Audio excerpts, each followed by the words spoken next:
बिस्मिल्लाहिर्रहमानिर्रहीम। मेरे प्यारे अजीज़ बहन भाइयों, दोस्तों और चाहने वालों को अस्सलाम वालेकुम वरहमतुल्लाहि वबरकातुहू। उम्मीद है आप सब लोग बिल्कुल खैरियत से होंगे। मैं हर रोज़ आपकी खिदमत में कोई ना कोई आइटम लेकर हाज़िर खिदमत होता हूँ, ताकि आप मेरे तजर्बे से कुछ ना कुछ हासिल कर सकें, जिससे मुझे बेहद खुशी होती है कि मैं किसी इंसान के काम आ सकूं और मेरा ऐसा करने से उसके इल्म में इजाफा हो सके। आज का मेरा मौजू पतंगबाजी की दिलचस्प तारीख के बारे में है, जो इंशाअल्लाह आपको बहुत पसंद आएगा। तारीख़ आलम में पतंग उड़ाने का अव्वलीन तहरीरी हवाला सन 2000 कबल मसीह में मिलता है, जब चीन में सिपा सलार हान सिंह ने दुश्मन के एक शहर के बाहर पड़ाव डाल रखा था, लेकिन वो बराह रास्त हमले का ख़तरा मोल लेने की बजाय एक सुरंग खोदकर शहर में दाखिल होना चाहता था। लेकिन इसे ये अंदाज़ा नहीं हो रहा था कि सुरंग कितनी लंबी खोदना पड़ेगी। इसलिए इसने पड़ाव के मकाम से शहर की फसील तक का फासला नापने की ठानी। उसने देखा कि हवा उस सिमत की ही चल रही है जहां वो सुरंग के जरिए हमलावर होना चाहता है, और वो ये देख रहा था कि इसके पड़ाव वाले इलाके से इस जानब हवा के साथ कागज़ उड़ते जाते हैं। बस ये देखकर उसने एक कागज़ लिया और उसमें एक दरख्त के चंद तिनके बांध दिए, ताकि उसे हवा का दबाव हासिल हो सके, जो उसके उड़ाने में मददगार साबित हो। और फिर एक लंबे धागे की मदद से उसे उड़ा दिया। जब वो कागज़ मतलूबा मकाम तक पहुंच गया तो उसे नाप कर वापस खींच लिया, और इस तरह उसने नाप कर फासला मालूम कर लिया। यही दुनिया की सबसे पहली पतंग थी, जो एक जंगी मकसद हासिल करने के लिए उड़ाई गई थी।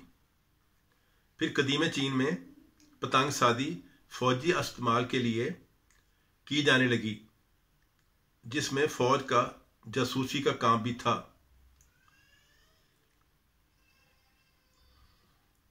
अपने ही फौजियों को एक पड़ाव से दूसरे पड़ाव तक पैगाम रसानी और अपने साथियों को अपनी पोजीशन बताने के लिए पतंगे उड़ाई गईं। और हैरानकुन बात यह है कि छोटे हथियार तक एक जगह से दूसरी जगह इन पतंगों के जरिए पहुंचाए गए। फिर इसके और चीन से पतंगबाजी का ये फन कोरिया तक पहुंचा। वहां भी एक जर्नैल की कहानी मिलती है, जिसकी फौज ने आसमान पर एक तारा टूटते देखा और उसे बुरा शगुन समझकर मैदान जंग से मुंह मोड़ लिया। जर्नैल ने अपनी फौज का वहम दूर करने के लिए सिपाहियों को बहुत समझाया, लेकिन वो ना माने। आखिर जर्नैल ने एक तरकीब सूझी। उसने एक बड़ी सी स्याह पतंग तैयार की और इसकी दुम से एक शोला बांधकर रात के अंधेरे में उसे उड़ा दिया। तो फौज को यकीन आ गया कि आसमान जो तारा टूटा था वो वापस आसमान की तरफ लौट गया है। और इस तरह महज एक पतंग के जोर पर जर्नैल ने अपनी फौज का हौसला इतना बुलंद कर दिया कि वो लड़ाई जीत गई। फौज के बाद यह कारगर नुस्खा बुद्ध राहबों के हाथ लगा, जो बदरूहों को भगाने के लिए अरसा दराज तक पतंगों का इस्तेमाल करते रहे। चीन और कोरिया से यह सिलसिला होता हुआ जापान पहुंचा तो अवाम में इतना मकबूल हुआ कि जापान में एक सख्त कानून नाफिज कर दिया गया जिसके तहत सिर्फ शाही ख़ानदान के अफराद, आला सिविल और फौजी अफसरान और चंद मरात याफ्ता मुअज़्ज़ज़ शहरियों को पतंग उड़ाने की इजाज़त दी गई। मशरक़ी बई से पतंगबाजी का मशगला कब और किस तरह बरसग़ीर पाको हिंद पहुंचा, इस बारे में तारीख कोई वाज़ेह इशारा नहीं देती। अलबत्ता इस मुल्क में पतंगबाजी के अव्वलीन दस्तावेजी शहादतें मुग़ल दौर की मुसव्वरी में दिखाई देती हैं। 16वीं सदी की इन तस्वीरों में अक्सर ये मंजर देखा जा सकता है कि आशिक़े ज़ार अपने दिल का अहवाल कागज़ पर लिखकर एक पतंग से बांधता है, फिर यह पतंग हवा के दोष पर सवार होकर महबूब की फ़ज़ाओं में पहुंचती है और माशूका दिलनवाज की छत पर मंडराने लगती है। लेकिन गुज़िश्ता रबी सदी के दौरान जिस मुल्क में ये तफरी और सनत की शक्ल इख्तियार कर गई है वो है पाकिस्तान, जहाँ लाखों अफराद का रोज़गार गुड्डी कागज़, बांस, धागा और मांझे से वाबस्ता है। लेकिन अब इस शुगल को गैर कानूनी तरीकों के इस्तेमाल और उनसे इंसानी जानों के ज़िया होने के बाद बहुत सी पाबंदियों का सामना है, जिससे बसंत के मौसम की रौनकें मानद पड़ गई हैं। चीन के शहर बीजिंग के एक्सपो पार्क में एक आलमी पतंगबाजी मेला 2015 में मुनक्कद हुआ, जिसमें दुनिया भर से पतंगबाजी के शौकीन हजरात ने शिरकत की और अपने फ़न का मुजाहरा किया। इस आलमी पतंगबाजी के मेले के हवाले से अपने एक चीनी दोस्त से बातचीत के दौरान चीनियों के पतंग के बारे में हैरान कुन दिलचस्प अकायद सामने लाने का मौका मिला। चीनियों का अकीदा है कि पतंग जितनी ऊंची उड़ेगी आपकी परेशानियां आपसे इतनी ही दूर हो जाएंगी।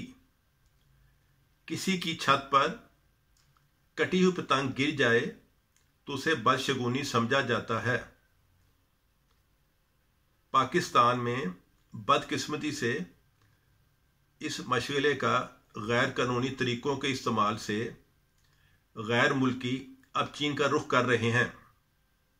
अगर पाकिस्तान में भी पतंगबाजी के हर साल कोई ना कोई मखसूस जगह पे मुकाबले करवाए जाएं तो हमारी सकाफत का हिस्सा जो बन चुका है वो बचाया जा सकता है, बल्कि गैर मुल्की सयाहों के लिए बाहिसे कशिश हो सकता है, जिससे लाखों लोगों का रोज़गार मिल सकता है और पूरी दुनिया में हमारी सकाफत मुतारफ करवाई जा सकती है।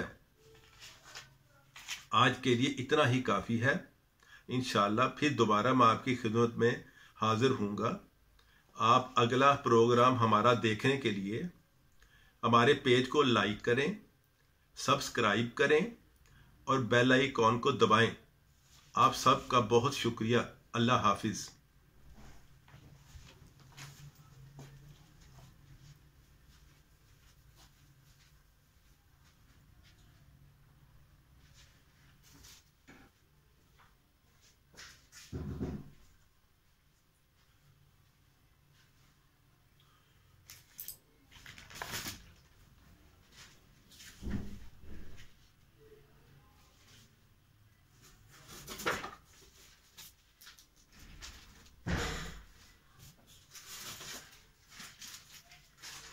बड़ी मुश्किल पढ़ ही नहीं पढ़ लिया।